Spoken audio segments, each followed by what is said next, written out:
지금 중국이 공식적으로는 어쨌든 비트코인에서 차단되어 있잖아요. 실질적으로는 투자를 하는 그런 개인이나 기관들이 있겠지만 공식적으로는 어쨌든 차단이 돼 있는데 공식적으로 투자를 할 수 있게 되는 이게 또 엄청나게 이런 식으로 지금 전 세계적으로 채택이 일어나고 있기 때문에 지금까지 들어온 현물 ETF를 통해 들어온 자금은 아직 빙산의 일각에 불과하다. 그 밑으로 그거의 1000배는 큰 빙산의 본체가 기다리고 있습니다. 얘네들이 이제 서서히 모습을 드러내기 시작할 거예요.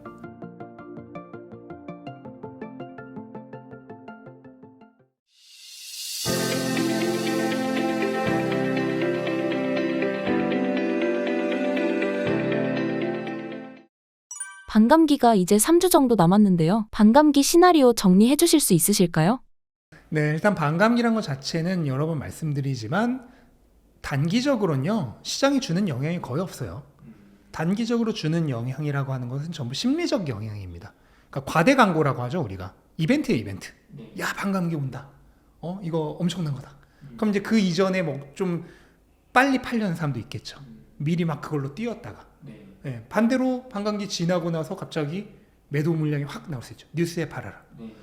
그래서 실제로 과거 역사를 보면 지난 사이클과 지지난 사이클에 한번 지난 사이클의 경우에는 오히려 반감기가 끝나고 가격이 올랐고요. 지지난 사이클의 경우에는 반감기 이전에 가격이 한번 크게 하락을 했다가 반감기까지 포함해서 조정이 있었어요. 네. 그러니까 한 번은 앞에서 떨어진 거고 또 한 번은 이제 뒤에서 떨어진 거죠. 네. 그런 식으로 반감기라고 하는 것 자체는 사실 시장에 영향을 거의 안 주는데 그냥 심리적 이벤트로서 작용을 한다. 이거는 뭘 생각해 보시면 되냐면은 비트코인이 공급량이 절반으로 줄어든다고 해서 지금 당장 시장에 거래 가능한 거래소에 있는 비트코인이 200만 개 가까운데 이 200만 개 가까운 비트코인이 있는데 공급이 절반으로 줄어든다고 갑자기 비트코인 가격에 큰 영향을 미칠까요? 미칠 리가 없죠. 이미 거래소에 있는 비트코인 200만 개 가까이 있는데 이게 하루 생산되는 게 900개에서 450개로 줄었다고 해서 당장 무슨 영향을 주겠어요. 그러니까 단기적으로는 아무 영향을 못 줘요. 그냥 심리적 이벤트일 뿐이에요. 그러면 그 심리적 이벤트에 따라서 가격이 이전에 한번 뭐 폭락이 올 것인가 아니면 이후에 조정이 올 것인가 그건 몰라요. 왜냐면 지난 사이클은 이전에 하락이 있었고 지지난 사이클은 이후에 하락이 있었어요. 그러니까 이거는 뭐 거의 동전 던지기예요. 반반이에요. 그러니까 맞출 수가 없는 거고 그냥 단기적인 변동은 언제든지 발생할 수 있고 그거는 심리적 이벤트다라고만 생각을 하시면 돼요. 그리고 비트코인은 아무 기간이나 한 반년 잘라놓고 가운데 선 그으면요 앞뒤로 조정이 무조건 있습니다. 왜냐면 제가 2달 걸러 한 번씩 있다 그랬잖아요. 그러니까 무조건 있어요. 원래도 꼭 비트코인 그 반감기가 아니라고 하더라도. 그러니까 그런 뭐 반감기 딱 따른 어떻게 가격이 될 것인가 이런 거는 너무 신경 쓰지 마시고 반감기가 결국은 구조적으로 가격을 올리는 원인이 된다.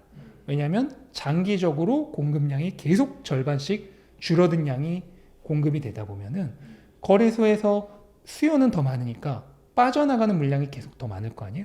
그럼 거래소에 있는 비트코인의 양은 계속 줄어들어요. 이게 가격을 올리는 구조적인 원인을 만들어낸다. 라고 이해를 하시고 조금 더 장기적인 관점에서 접근을 하시면 될 것 같습니다. 대규모 물량이 풀렸는데 반감기 효과 없어지는 거 아닌가요? 그 물량은 일단은 기본적으로 한 번에 다 풀리는 게 아니라 1년에서 2년 정도에 걸쳐서 분할로 분배가 돼요. 그리고 당연히 얘기했지만 14만 개가 분배됐다고 해서 그게 전부 거래소로 나오는 것도 아니죠. 뭐 한 절반에 걸쳐서 7만 개가 나왔다고 해볼게요. 그러면 이 7만 개가 나와서 그게 1년 동안에 걸쳐서 만약에 분배가 된다. 그럼 비트코인이 지금 하루 거래량이 110만 개입니다. 그러면은 1년 동안 나올 수 있는 전체 양이 하루 거래량의 10%도 안 돼요. 그럼 이게 뭐 거의 물에 그냥 잉크 한 방울 이렇게 빠뜨리는 거예요. 욕조에. 그 정도 영향밖에 주지 않는 거기 때문에 이게 큰 영향을 줄 거라고 저는 생각을 하지 않습니다. 당연한 얘기겠지만 그 물량이 다 매물로 나오는 것도 아니고요. 올해 연준 금리 인하는 어떻게 보시나요? 일단은 연준이 이번 FOMC에서 정말 모두의 예상을 깨고 굉장히 비둘기파적인 말을 했거든요. 근데 사실은 자세히 따져보면은 비둘기파적인 말이 아니라 그냥 원래 했던 말을 반복한 거예요. 근데 지금 경기 지표가 대단히 강하게 나오고 있잖아요. 고용도 좋고 그 다음에 물가도 계속 높죠. 그러다 보니까 연준이 기존의 입장을 번복해서 조금 더 긴축을 오래 할 것이다 라는 예상이 강했었어요. 그래서 기존의 입장이라고 하는 것은 6월부터 금리 인하, 그 다음에 올해 3번의 금리 인하예요. 이게 기본 케이스예요. 근데 이게 더 금리 인하 시점이 뒤로 밀리거나 아니면은 금리 인하 횟수가 줄 거라고 모두가 예상을 했었어요. 근데 그 모두의 예상을 깨고 그냥 원래대로 하겠다라고 파월도 얘기를 했고, 그 다음에 연준 의원들의 전체 평균적인 의견을 나타내는 점도표라고 있어요. 그러니까 앞으로의 금리 예상치를 표현한 거거든요. 거기서도 거의 변화가 없었어요. 그 얘기는 뭐냐면 원래 기본 케이스를 그대로 하겠다라고 하는 건데 이게 불과 2주밖에 안 됐어요. 그러니까 가장 연준의 최근 의견이에요. 그거에서 분명히 그렇게 얘기를 했기 때문에 저는 올해 6월부터 금리 인하, 그 다음에 세 차례의 금리 인하가 예정대로 될 것이다라고 거의 90%는 확신을 가져도 되는 단계가 아닌가. 물론 이 나머지 10%는 뭐냐면 앞으로 경기가 너무 강할 경우, 그 경우에는 조금 긴축이 더 지속될 가능성도 있겠죠. 근데 그렇다고 해봐야 뭐 큰 차이는 안 날 것이다. 6월에 금리 인하 시작할 것이 뭐 7월 1일로 한 달 정도 미뤄진다든지, 또는 3번 금리 인하할 것이 2번으로 한 번 정도 줄어든다든지, 그 정도지 뭐 시장에 엄청난 충격을 일으킬 정도의 큰 변수는 없을 것이다라고 생각을 하고 있어요. 또 그럴 수밖에 없는 이유 중에 하나가 올해 선거가 있잖아요. 선거 시즌은 거의 전 세계가 다 유동성을 확장하는 시기거든요. 그래서 그러한 변수까지 생각한다면 더더욱 긴축이 더 강화될 가능성은 별로 없을 것이다 라고 생각을 하고 있습니다. 금리 인하가 되면 비트코인에는 어떤 영향을 미치나요? 엄청난 영향을 준다고 볼 수가 있는데요. 최근에 비트코인 가격이 조정이 오기 전에 레버리지 물량이 굉장히 많았어요. 레버리지 포지션들이 굉장히 많았었는데 이번에 조정이 오면서 그 레버리지 포지션들이 대부분 다 정리가 됐습니다. 근데 이 레버리지 포지션은 보통 유동성이 확장되면은 기하급수적으로 증가해요. 그러니까 지금의 그 레버리지 포지션이라고 하는 것은 굉장히 작은 규모인 거죠. 그럼 이게 언제부터 진짜로 크게 확장이 되느냐? 유동성이 확장되고 금리가 내려갈 때부터입니다. 그때부터는 정말 이 레버리지가 크게 증가를 해요. 그런데 지금 금리 인하가 시작조차 하지 않았죠. 이제부터 시작이 되는 거예요. 수년에 걸쳐서. 그러면 이번 사이클이 만약 내년까지 간다 그러면 이번 사이클 가는 기간 동안 내내 금리가 내려가기만 하는 겁니다. 또 사람들은 앞으로 금리가 더 내려갈 거 생각하면 더 열심히 땡겨 쓰겠죠. 그러니까 아직 긴축은 지금 끝나지도 않은 거예요. 이제부터 시작을 하려고 하는데 아직 본격적인 레버리지 물량은 지금 시장에 들어오지 않았다. 그럼 진짜 레버리지는 이제부터 시작된다고 하면은 훨씬 더 많은 자금이 비트코인으로 들어올 수 있게 되는 거겠죠. 전 세계적인 비트코인 채택 움직임을 어떻게 생각하시나요? 일단은 당연히 아시겠지만 현물 ETF가 채용이 되면서 미국의 이제 기관들이나 개인 중에 뭐 좀 연령대가 높으신 분이나 아니면 연금을 통해서 투자를 하고 싶은 이런 비트코인에 투자하고 싶었지만 투자할 수 없었던 자금들이 일단 1차적으로 지금 들어오고 있고요. 그 다음에 비트코인 현물 ETF도 더 확장되고 있어요. 다음 주부터 해시덱스라고 하는 기업이 미국의 11번째 비트코인 현물 ETF를 출시합니다. 그러니까 비트코인 현물 ETF 자체도 더 확장되고 있는 거예요. 거기다가 지금 다음 분기와 다다음 분기, 그러니까 2분기와 3분기부터 이제 본격적으로 대형 자금들이 들어오기 시작합니다. 지금 비트코인 현물 ETF를 통해서 들어오고 있는 자금들은 소매 투자자, 그러니까 개인이나 아니면 헤지펀드, 그다음 사모펀드 이렇게 빠르게 움직일 수 있는 독립 재무 고문이라든지 그 자금 운용사라든지 이렇게 빠르게 진입할 수 있는, 빠르게 정책을 결정해서 자금을 투입할 수 있는 그런 소규모 운용사들이 지금 현물 ETF를 통해서 들어오고 있는 거고요. 은행들이 운영하는 펀드라든지 그 다음에 지금 블랙록이나 피델리티조차도 아직 본격적으로 자기들이 운용하는 펀드에 비트코인을 포함시키지 못했어요. 아직도. 이런 진짜 큰 손들의 자금은 다음 분기나 다다음 분기 정도부터 들어옵니다. 그때부터 들어오기 시작하는 거예요. 그러면 이게 일단은 더 들어올 수 있는 자금의 규모를 넓히겠죠. 근데 여기서 끝나는 게 아니라 이거는 지금 북미만 얘기를 한 거잖아요. 5월 28일부터 영국에서 비트코인 상품 ETN이 출시가 됩니다. 근데 영국은 다들 아시겠지만 런던은 전 세계 금융의 허브예요. 네. 특히 유럽 금융의 허브고 여기서 비트코인 상품이 출시되고 그 다음에 2분기 안에 지금 홍콩에서 현물 ETF가 출시될 가능성이 굉장히 높게 점쳐지고 있습니다. 홍콩은 다들 아시겠지만 아시아의 금융 허브죠. 유럽의 금융 허브와 아시아의 금융 허브에서 다 비트코인이 출시된 거예요. 특히 홍콩은 중국의 자금이 들어올 수 있다는 면에서 커요. 지금 중국이 공식적으로는 어쨌든 비트코인에서 차단되어 있잖아요. 실질적으로는 투자를 하는 그런 개인이나 기관들이 있겠지만 공식적으로는 어쨌든 차단이 돼 있는데 공식적으로 투자를 할 수 있게 되는 거예요. 이게 또 엄청나게 크죠. 예. 이런 식으로 지금 전 세계적으로 채택이 일어나고 있기 때문에 지금까지 들어온 현물 ETF를 통해 들어온 자금은 아직 빙산의 일각에 불과하다. 그 밑으로 그거의 수백 배에서 수천 배는 큰 빙산의 본체가 기다리고 있습니다. 얘네들이 이제 서서히 모습을 드러내기 시작할 거예요. 세계 최대 일본 연기금 투자를 어떻게 생각하시나요? 다들 아시겠지만 일본이 화폐 가치 하락이 굉장히 심한 나라 중 하나였잖아요. 왜냐면 뭐 20년 가까이 제로 금리를 하다 보니까 네. 그러다 보니까 일본은 특히나 더욱더 지금 마땅한 투자처를 찾는 게 어려웠던 거예요. 예. 그래서 일본은 그리고 원래도 그 디지털 자산에 저희 한국보다도 훨씬 더 먼저 도입을 했던 국가예요. 그러니까 더 이런데 빨리 움직이는 거죠. 우리는 아직 현물 ETF 투자조차도 지금 못하게 막고 있잖아요. 네. 그런 식으로 지금 어떻게 보면 한국은 약간 좀 후발의 느낌이 강한데 일본은 이미 몇 년 전부터 이 디지털 자산 관련된 시스템이나 이런 거를 정립을 많이 해놨고 세금 제도라든지 이런 것도 이미 다 끝나 있는 국가입니다. 그러다 보니까 한국보다 더 빠르게 움직일 수 있는 거죠. 근데 한국도 지금 사실 연기금이 국민연금이 암호화폐 관련 투자를 하고 있어요.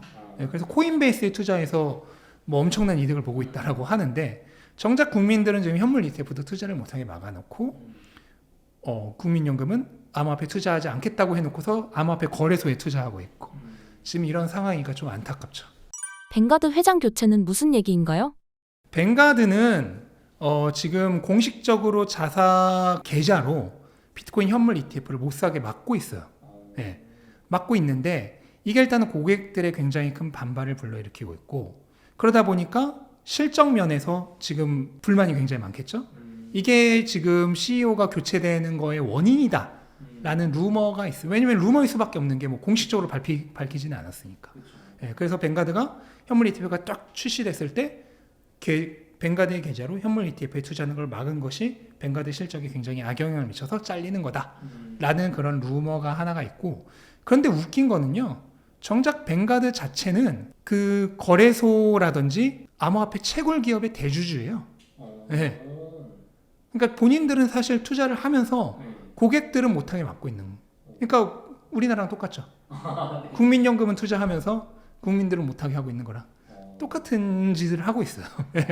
이런 게 있고 이게 엄청난 그 손해일 수밖에 없는 게 블랙록이 이번 1분기 그러니까 2024년 시작하고 나서 블랙록이 운용하고 있는 ETF들로 들어왔던 총 유입 자금이 260억 달러예요. 네.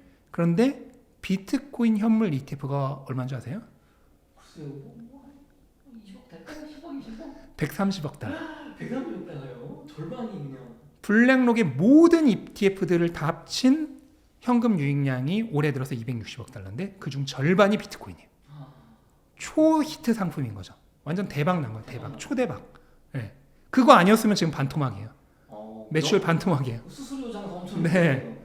그러니까 이게 완전 슈퍼 초대박 상품이에요. 근데 그 초대박 상품의 접근을 막은 거죠, 뱅가드. 그러니까 잘릴 수밖에 없는 거죠. 네. 그래서 실제로 레리 핑크가 당장 어제도 방송에 나와서까지 입에 침을 튀기면서 비트코인 얘기를 했던 거죠. 왜냐면 초대박 상품이니까 CEO까지 나와서 영업을 하는 거야. 네. 홍보를 하는 거야. 네. 그러면은 생각해 보세요. CEO만 홍보를 하겠어요? 그 밑에 있는 수많은 세일즈 그 영업 사원들이 이거 비트코인 현물 ETF 엄청 좋은 겁니다. 요즘 최고 핫한 겁니다. 트렌드입니다라고 홍보를 하겠죠. 네. 특히 부모 세대처럼 기존에 비트코인을 몰랐던 세대들에게 전화해가지고 지금 당장 이거 넣으셔야 됩니다라고 하겠죠. 그러면은 그 미국에서만 이제 11개 기관이 현물 ETF를 운영해요. 다음 주부터는. 지금 10개가 운영되고 있고 11개 기관의 그 수많은 세일즈맨들이 비트코인을 홍보하는 거야. 비트코인에 관심이 없던 나라들도 사실은 많은 관심을 보이고 있는데 어떻게 생각하시나요? 네, 아르헨티나에서도 지금 비트코인을 엄청나게 사고 있고요. 그럴 수밖에 없는 이유가 아르헨티나 같은 경우는 페소가 지난 한 해에만 인플레이션이 150%가 일어났다고 하죠.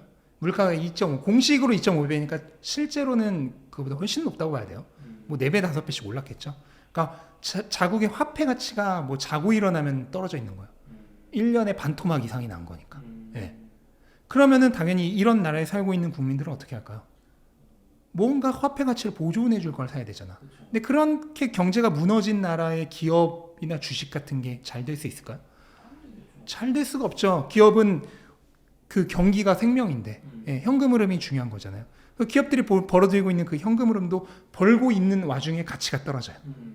당연히 주식 같은 거 안 되죠. 그럼 어디에 투자를 해야 되냐? 결국 상품 자산이에요. 그래서 정말로 이런 비트코인 같은 거를 그러니까 비트코인 거래소 같은 것조차 없는 나라들은 대부분 뭘로 구매를 하냐면요. 백색가전, 냉장고, 세탁기 이런 걸로 화폐 가치를 보존하려고 해요. 네. 왜냐면은 물가가 2배 올랐어. 그럼 내가 사둔 세탁기도 2배가 되는 거거든. 전자제품이다. 네. 그런 걸. 왜냐면 그러니까 비트코인조차 살 수 있는 거래소나 이런 것도 없는 나라도 있을 거 아니에요. 네. 그런 나라들은 이런 걸 하고 있어요. 근데 비트코인을 살 수 있는 나라는 당연히 세탁기 사는 것보다 비트코인 사는 게 1000배 쉽고 간편하죠. 네. 그러니까 비트코인 같은 거에 지금 투자를 하는 거예요. 그래서 아르헨티나나 이렇게 화폐 가치 하락이 심한 나라는 이미 진즉의 전고점을 뭐 몇 배를 넘었어요. 예. 왜냐면 그동안 화폐 가치가 엄청나게 하락해서 예전에 그 자국 화폐 가치로 매겼던 비트코인 가격이 지금 몇 배가 된 거예요. 예. 그래서 이번에도 보시면 아시겠지만 한국 같은 경우에 전고점이 8,270만 원인가 그래요. 네. 지금 1억이죠. 네. 그럼 이미 20%가 오른 거죠. 그렇죠. 미국은 이제 막 넘길려 말라 그 맞아요. 위에서 싸우고 있어요. 그 얘기는 뭐예요? 하나가 화폐 가치가 훨씬 더 많이 떨어졌다는 거예요. 앞으로 중소국가들의 대규모 법정화폐가 확산하는 날들이 올까요? 언젠가는 올 수 있다고 생각하는데 사실 쉽지는 않은 문제라고 생각해요. 왜냐하면 결국은 정치가 개입이 되는 거잖아요. 네. 그러면 피디님 한번 내가 정치인이라고 생각해 보세요. 나한테 화폐를 마음껏 찍어낼 수 있는 머니 프린터기가 있어. 네. 그런데 갑자기 비트코인을 씁시다라고 할 수 있을까요? 내가 왜 못 찍어내잖아요. 못 찍어내니까 못하죠. 네. 뭐 이 나라가 망하던 말든 뭐 화폐 가치가 떡이 되던 말든 나는 당장 찍어서 내가 국영화 누리려 하는 사람이 현실적으로 훨씬 많겠죠. 안타깝지만 그래서는 안 되지만 그런 정치인들이 압도적으로 많겠죠. 네. 어느 나라든. 네. 그렇기 때문에 이게 현실적으로 그렇게 쉽지는 않을 거라고 저는 생각해요. 그러면 국가 채택보다 개인들이 확산할 수 있다는 말씀인가요? 개인보다도 이제 기관들의 채택이 이제 본격화되는 거죠.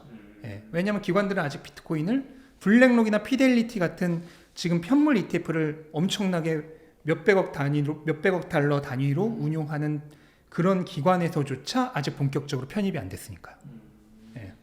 앞으로 비트코인은 금시총을 넘어설까요?